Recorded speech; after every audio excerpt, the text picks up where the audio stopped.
Right. Like for me, for now on, drafting going for Aurora gaming side for drafting on the paper. Mostly on paper, yeah, Yes, it is for Aurora. Aurora on paper, but Onic has a saying, definitely.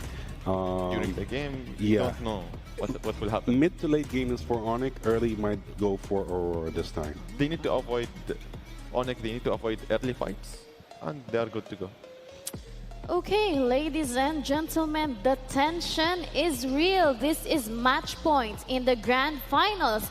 Onic. I mean, he might pop up once in a while here and there. There are quite a few heroes that do that, and so I'm wondering. I wish sometimes we had like will have to travel for more than 3 hours or 4 hours just to get back to their families. So yeah, the Filipinos or Southeast Asians that are participating in Games of the Future, they really have big sacrifices just to participate here. So yeah, big W's to them.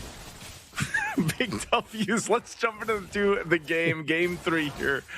Wolf, thank you so much for the story, but that is 100% true. And now it leads us to this, man. Game 3, championship point right now for Onic Esports. Aurora Gaming are looking to even the series or get to it. At least get one game under the belt so they can extend it to 5 games. We got to see if that happens. Whoa. Loopy already getting quite low. Aurora Gaming looking quite... Whoa, Skylar too. They're finding some minor wins across the board here. Putting Onic low as well as forcing some of those battle spells. And Kyrie is just level 2. Will actually skip the orange buff, but he did take away the Crammer from TNZ. What that means is that TNZ will not have as much farm as he would want to have. Unless Aurora Gaming will be able to contest the orange buff for Kyrie himself. But yeah, you can see some of the moves coming up from Onic. It looks very anticlimactic. It looks very nerdy when I talk about it. But the fact that they're taking away some of these farms is going to be important. Like this one, right? There's the Crammer was taken by Kyrie, but in exchange, Lunar takes away his own Crammer, right? So the war of attrition is so important in the early game. And Aurora Gaming kind of felt like, okay, they're not going to be pushovers in this grand final. They are going to be fighting back already, pressing the advantage, pressing the attack in the early stages of the game. That's what I said they had to do. You know, Aurora Gaming has to get their foot started right away into this match, and they seem to be wanting to do that. TNZ is level 4. He's got the Shadow Kill available. Wasn't going to go for it just yet. Doesn't want to overextend in this. Turtle's going to be for the taking, though. It's going to be started up by Kyrie as it has throughout the series. We'll see who gets it. Kyrie secures the Turtle. Shadow Kill going to be used as well. TNZ could be in trouble. He does get away with a sliver of health left. Luckily, he doesn't go down. But Onic will get that objective. Now they're going to put pressure here on the purple. They know TNZ is low, and this is an opportunity for Kyrie to go ahead and potentially take this purple buff away from Hayabusa, and he'll do just that. How great was that? Setup movements coming out from Kyrie, showing us finesse with this Lancelot. We know that he is more than able to do that. No, my goodness, Keyboy. I mean, you don't have to explain that. That's Flicker Divine Judgment that Keyboy has probably done so many times. So the way that they set it up, they forced him to be in that spot because of their aggression in the purple buff. And then Keyboy is already prepped up for that. Even Sans is there as well. They didn't even have to commit more flickers after Keyboy's flicker. Oh my goodness. Onic are just they're just on the mission now, man. That's Keyboy, man. You know, that's what I was saying. It doesn't matter if it's the Kaja or the Cho that we usually see, tell the Tigreal. You know, there's so many roams, but the best roams out there play this nearly the same. Now some pressure in the mid. Shadow Kill is going to be used, but it is going to be split up. He could be in trouble. 1 HP. He is Keyboy. That's what I was saying, man. He actually stays alive. Good thing Kyrie was there to help kind of juggle that Shadow Kill. And you know what? He actually saved himself and Sansa. During that exchange, he actually tanked the initial dash coming out from the Hayabusa, which is one of the 5 shadows that you can actually go for, which that would have connected to Sans, which will mean that the ultimate will be able to take on Sans because Sans didn't have the brilliance anymore after that. He blocked it. He survived because he was under the outer third energy shields. And the rest was history. TNC just can't get the recovery farm. Gonna pressure this once again. Tienzi trying to get in the zone, but Sans will secure the turtle. The fight's gonna break out. Pagu's already gone. Falling Star Moon from Loopy, providing the space. He'll tank up the shadow kill, and he'll go for a kill as well. Sans picks up another. Kyrie could be in trouble. Rose a one hit away, but it's a double for Sans. The jungle is insane under the turrets. And now Lunar trying to get away. Loopy sees him low, but has to deal with Siggy Bum too. Loopy should be fine. He's an Esmeralda. Still has the Purify as well, so he'll just poke a little bit further and then call off.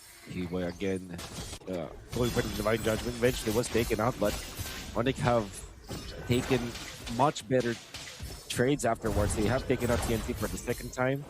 Rosa almost outplayed Kyrie in there, but Kyrie just hold on to Sans. Sans gets a double kill on top of the turtle kill, by the way. Kyrie sort of missed. I don't know how that happened, but he apparently missed the retribution on the turtle. Good thing Sans was there to pick up the stack and take that. And now TNZ again. Third death on the Hayabusa, man. Hey, that's not where you want to be for the Hayabusa, and at this point, it's just Kiboy going in with a Divine Judgment every time that flicker's available. You know, he's making plays, and this is exactly what we're talking about when we had the chance to go ahead and discuss this style, the way Onic Esports has been playing this game from game to game, series to series, allowing Kiboy to go ahead and provide that opportunity for the team. Skylar, once again, mainly just getting to farm up, do his thing, knock down the turrets. And while Sans and Lootby also just scaling up so quickly, Sans might actually be in trouble. Still has the Brilliance after picking up a kill on Pagu, but here comes Kiboy once again. No Divine Judgment available just yet as Skylar flickers forward. Loopy on the chase, cutting Aurora Gaming off from the team once again, and they've done that so many times. And now a last turtle up. Onic Esports with a massive lead will go ahead and secure this. Loopy might be going down here. Does get away with Purify though. Still, again, you just can't catch anyone from Onic Esports. Onic Esports. Can you check their accessories under their jersey? Because they might have talismans behind that jersey. I don't know how they are able to get out of harm's way. I don't know how they survive death while dancing in front of death itself. Even Lootpi survived that 3-man attempt coming out from Aurora Gaming. And then, you know what? Sans just casually picks up turtle number 2. And then also outplays Tianzin again. Oh my goodness, did you see that? Oh my goodness. What is that space? What is that Divine Judgment? And all this up in the tier 2 turret. They are just collapsing on Aurora Gaming. Siggy Boom and Pagu trying to do what they can, but it's a near wipeout as Onic has just forced fight after fight. They lose Kyrie and Kiboy, but they're still going to be happy with that trade. Oh, you can see it through the replay once again. I didn't think I would actually latch onto that one. The talismans, they're working, man. They have the enchanted talisman under their jerseys right now, I'm telling you. And of course, I mean, they have been playing so well. Kiboy have been very active around the map. Pixel perfect when it comes to his activation of his skills, and also the targeting was great. How many times have we caught TNZ when Aurora Gaming is trying to outplay him? It's not like TNZ is just walking casually in front of Onic. TNZ is trying to also maneuver around Onic, but Kiboy is just able to snag him time and time again. And Onic are leading by 6,000. It's just, I mean, look at the pressure they're able to put here, Wolf. We've seen this now 3 games in a row. Once again, Kiboy will do it again and again. Picking up TNZ 0-5 right now. Just completely shut down in the jungle. And Onic Esports with Lord coming up, they'll just send Kyrie. The rest of the team will deal with this. Kiboy finally goes down. But still, the whole purpose of this is just to keep Aurora Gaming busy and test the limits of Onic Esports' massive lead.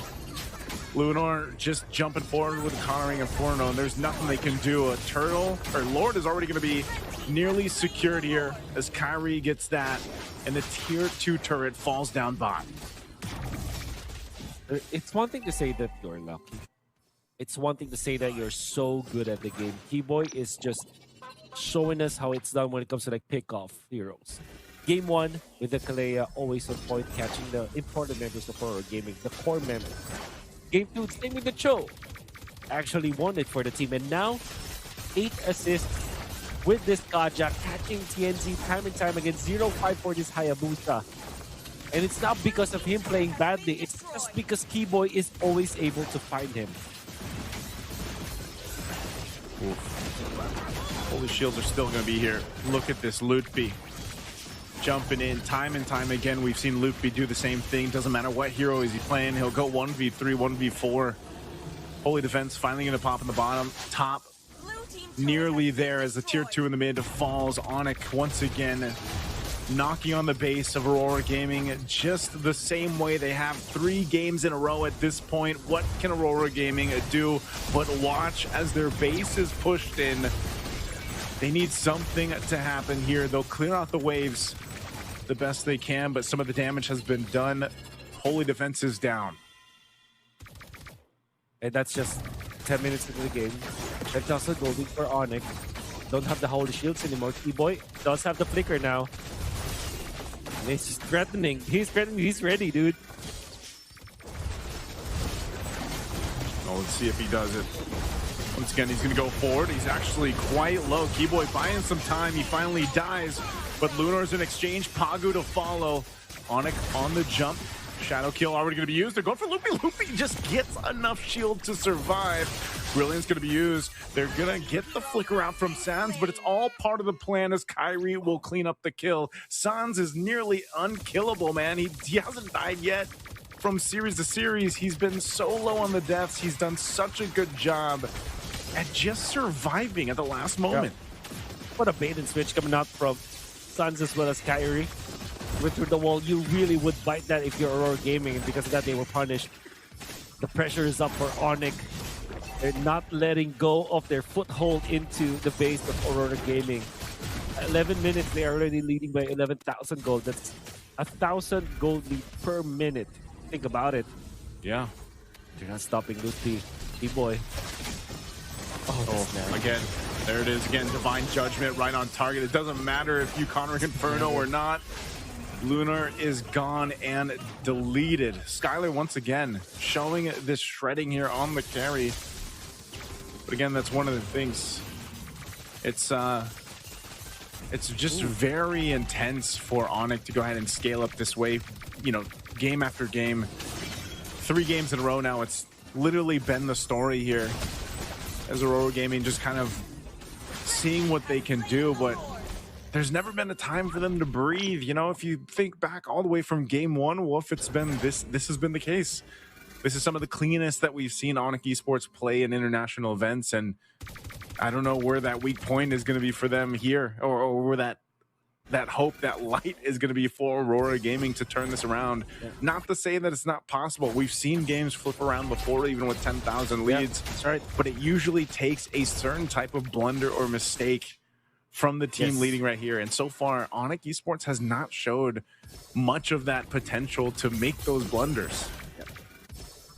Surprised to see Keyboy only pick up the fleeting time at this point. But that generally means that he is way tankier. And now Onic, they're preparing for another Lord push. Lord making his way down bot. That bot turret does fall. Top nearly down as well. Kyrie going in with a puncture. Thorn Rose just distracting Aurora Gaming. A vengeance already going to be used from Sigibum, and now Lord's going to be dealt with. The rest of the members, oh, they're actually just going to take out Lunar. They don't have the wave pushing in just yet, but Onic Esports can see the win in sight here. The championship in sight for Games of the Future 2025, and nearly there. 15,000 gold ahead. Way more than the minutes of the game already. Top turret's gonna go down. They jump in, just deleted with this kind of lead. It's not even fair. Onic Esports goes for another pull. They'll clean up Siggy Boom. A shadow kill to try to buy more time, but TNC is gone, and they'll make it a wipeout. And Onic Esports are your champions with a sweep here in this tournament. They'll go for one more, but they are your champions for Games of the Future 2025 in Abu Dhabi. No moment of breathing for Aurora Gaming. It's not their fault. It was just Onic Esports reading them like a book. The draft was perfect. The execution even better. Onic Esports are back in their winning ways. They're now champions once again in an international event. T-Boy is phenomenal all throughout. And though everybody played so well inside of Onic Esports, you can never deny that this series is decided by that guy. And his name is T-Boy. And I'm sure that we will learn more from them. And I'm excited to hear more from this team. Nice, by the way. What a journey it has been for us. And thank you so much to all of the people that have viewed and enjoyed and Yes, sir. watched this journey unfold with us as well. But that's it for us. We'll be signing off. Thank you so much. We're gonna be throwing it over to the stage. Abu Dhabi, one more time. Give it up to your champions, Team Onic! Listen up. I want to hear from each member of the team. No excuses whatsoever. Congratulations. Huge win for you guys. What does winning this trophy mean to you and the rest of the team? I think for me, it's really nice momentum for the upcoming tournament, which is M7. And yeah, I think me and my team really did great in this tournament.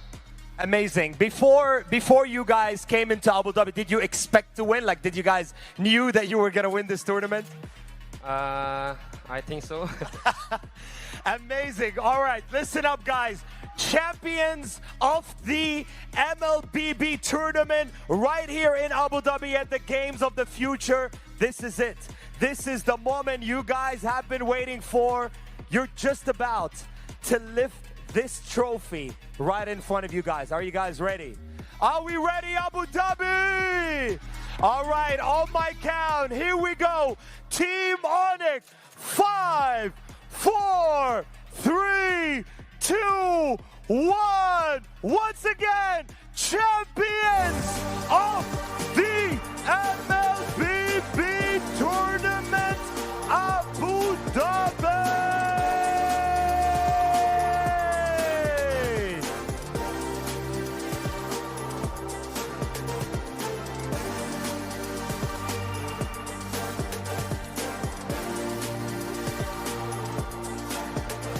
Well done, Team Onic, officially crowned as the champions of